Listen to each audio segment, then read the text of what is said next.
Maître Isabelle Carès-Lobé, bonjour. Bonjour. Je rappelle à nos téléspectateurs que vous êtes avocate au barreau du Cameroun. Effectivement. Alors, ce matin, nous nous intéressons au droit commercial général selon l'acte uniforme de l'OHADA, l'Organisation pour l'harmonisation en Afrique des droits des affaires, donc, qui vise l'encadrement du commerce en Afrique. Alors, de prime abord, selon cet acte donc, sur le droit commercial général, qui est donc un commerçant finalement? Alors, est considéré un commerçant toute personne qui effectue des transactions commerciales. Et lorsqu'on parle de transactions commerciales, on parle de la vente des produits ou les achats de produits ou encore le faire d'entreprendre des prestations de services. Et à la fin de tout cela, c'est d'obtenir un profit pécuniaire. Donc, voilà un peu ce que c'est qu'un commerçant. Alors, les téléspectateurs vont peut-être trouver cette question dénudée de bon sens, mais quels sont les exemples d'activités commerciales? Et ils comprendront tout à l'heure pourquoi nous posons cette question. Alors, selon notre acte uniforme sur le droit commercial général, nous avons déjà les activités comme le banking. Excusez-moi, je vais continuer en anglais. We have banking, we have stock exchange, we have currency exchange, we have operation of movable and immovable properties for resale. Nous avons également les locations des meubles. Nous avons les opérations effectuées par les sociétés commerciales. Nous avons les opérations de manufacture, de transport, de télécommunications, autant pour moi. Nous avons les exploitations minières et des carrières et bien d'autres activités.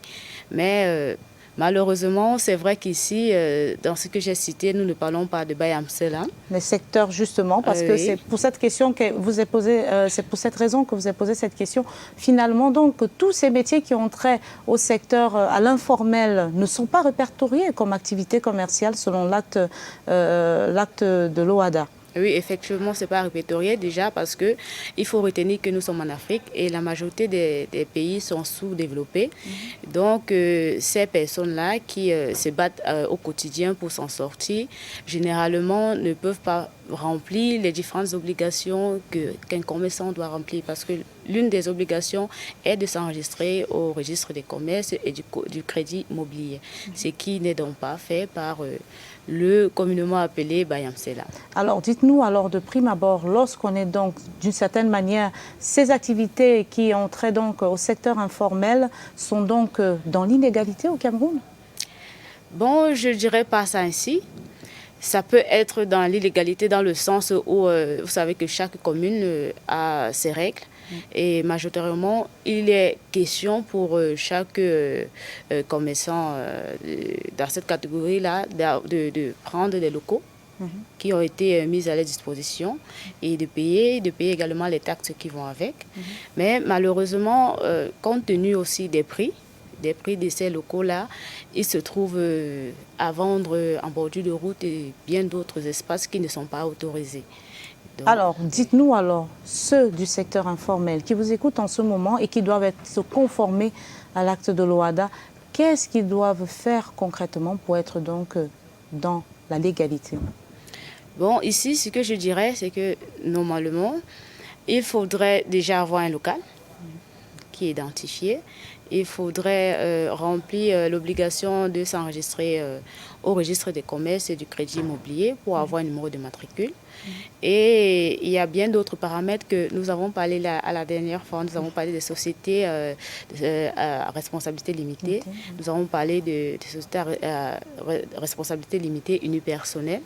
Et je pense que dans cette vidéo-là ou dans ce passage-là, nous avons énuméré déjà un certain nombre d'éléments qu'il faudrait remplir pour être dans la légalité et se protéger aussi. Alors, comment prouve-t-on sa qualité de commerçant? Alors, on peut le prouver par tout moyen. Il suffit déjà de rapporter la preuve des différentes transactions que nous avons effectuées. Il y a par exemple les reçus, les décharges que nous effectuons au quotidien dans nos transactions. Donc, de toutes les façons, même par voie électronique, on peut prouver notre qualité de commerçant. Voilà. Quels sont les critères finalement qui prouvent qu'on peut être commerçant? Est-ce qu'il y a un âge requis pour être un commerçant? Quelles sont les qualités d'un commerçant? Alors, déjà, ce que je dirais, c'est que seuls les majeurs ont la qualité d'être commerçants. C'est-à-dire au Cameroun, à quel âge? Bon, selon notre code civil, c'est 21 ans, parce que le code pénal, lui, il réduit à 18 ans par rapport à la responsabilité pénale. Mais au Cameroun, l'âge majeur, c'est à partir de 21 ans. Et sauf si on est un mineur émancipé, on peut donc décider d'entreprendre des activités commerciales. Les Camerounais ne savent pas ce que c'est qu'un mineur émancipé. Qu'est-ce qu'un mineur émancipé? Parce que beaucoup l'ignorent en ce moment. Il faudrait bien que vous nous en imprégniez. Ah oui, déjà, le mineur émancipé, pour devenir un mineur émancipé, il faut saisir les juridictions compétentes, il faut faire la demande, il faut rapporter tous les éléments prévus par la loi dans ce sens-là, parce que pour être un mineur... Avec l'accord parental? Bien sûr, bien sûr. Il faut l'accord parental pour cela. Sans cet accord-là... Il y a un âge pour être mineur émancipé? On peut devenir mineur émancipé à 13 ans? Mais non, 13 ans quand même, je trouve que c'est énorme. Je pourrais dire à partir de 16 ans. 16 ans, on est mineur émancipé. 16 ans, 18 ans. Très bien. Donc, on disait tout à l'heure, quel est l'âge donc requis? Vous avez parlé de 21 ans, mais est-ce qu'il y a d'autres critères qui pourraient amener... auxquels on devrait répondre pour devenir un commerçant? Comme j'ai dit tout à l'heure, le critère qui est nécessaire ici, c'est d'entreprendre des activités d'achat, de production ou encore de faire dans les prestations de services. Et la finalité, c'est d'obtenir des gains, des profits, surtout pécuniaires. C'est ça la finalité. Et je voudrais aussi rappeler que ce n'est pas parce que notre conjoint est commerçant que nous sommes forcément commerçants. Nous devons séparément remplir également ces obligations-là pour pouvoir être considérés comme commerçants en tant que conjoint d'un commerçant. Et s'il s'agit d'une entreprise familiale? Oui, c'est pour ça que je dis que si c'est une entreprise familiale, il faudrait que chacun d'entre vous ait rempli ces obligations-là. Parce que ça peut arriver qu'on soit l'épouse ou l'époux d'un commerçant sans toutefois être commerçant, parce qu'on peut venir, un de ces quatre, juste l'aider à entreprendre l'entreprise, mais ça ne fait pas de nous un commerçant. Bon, c'est vrai que dans d'autres... dans d'autres domaines ou bien dans d'autres circonstances, on pourra parler de l'argent, parce que l'argent aussi peut lier le principal. C'est-à-dire, si on représente un commerçant dans une transaction, il est fort probable que les actions que nous allons poser lient ce commerçant-là. Et là, on parle d'argent et on parle de principal. Ouais, de toutes les façons, peut-être nous allons revenir dessus. Sur d'autres cieux, parce qu'on parle aussi de communauté des biens. Est-ce que, voilà, en tout cas, on aura l'occasion d'en parler dans nos prochaines, mardi prochain, peut-être, sur notre matinale Cameroun Delight. Alors, est-ce que tout professionnel est commerçant? Non. Tout professionnel n'est pas commerçant. Il y a des fonctions professionnelles qui sont incompatibles avec l'activité de commerce.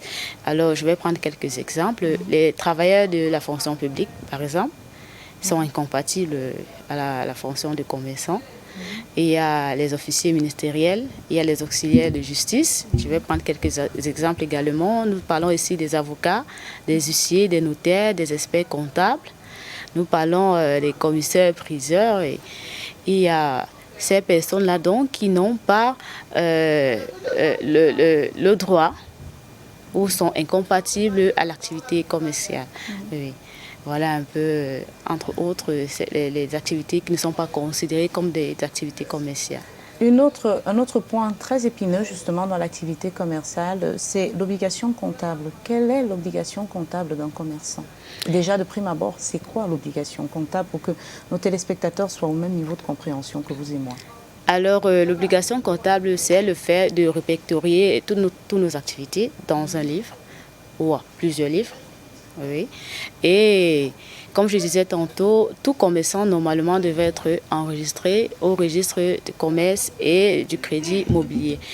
Et lorsque c'est fait, on nous attribue donc un numéro d'immatriculation et dans chaque livre de comptabilité, on doit retrouver ce numéro-là parce que ça peut arriver que des experts fassent une descente et vérifient vos différentes transactions. Tout cela pour éviter l'illégalité, le blanchiment d'argent et bien d'autres vices qu'on peut rencontrer dans le milieu économique. Petite dernière question d'un internaute qui nous demande: la loi prévoit-elle un délai pour l'accomplissement des obligations entre commerçants ou envers des particuliers? Oui, nous devons savoir que les transactions qui sont effectuées entre commerçants ou avec les particuliers ont un délai pour remplir ces tâches-là. Et selon notre acte uniforme, il s'agit ici de 5 ans. Si les parties entre elles n'ont pas fixé un délai plus court, parce que si le temps nous permet, nous parlerons très prochainement du contrat et la vente commerciale.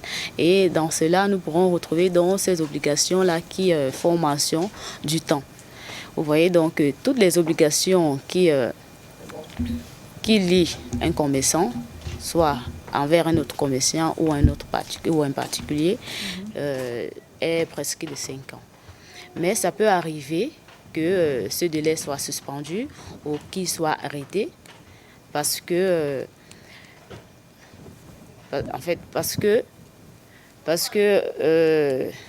il a eu un empêchement qui est peut-être lié à la loi. Parce que ça peut arriver que lors de l'accomplissement de son obligation, il y a une loi qui a suspendu cela, ou alors la loi a modifié carrément les termes de leur contrat. Une convention également peut suspendre la prescription de 5 ans ou tout simplement la force majeure. D'accord. Oui. D'accord.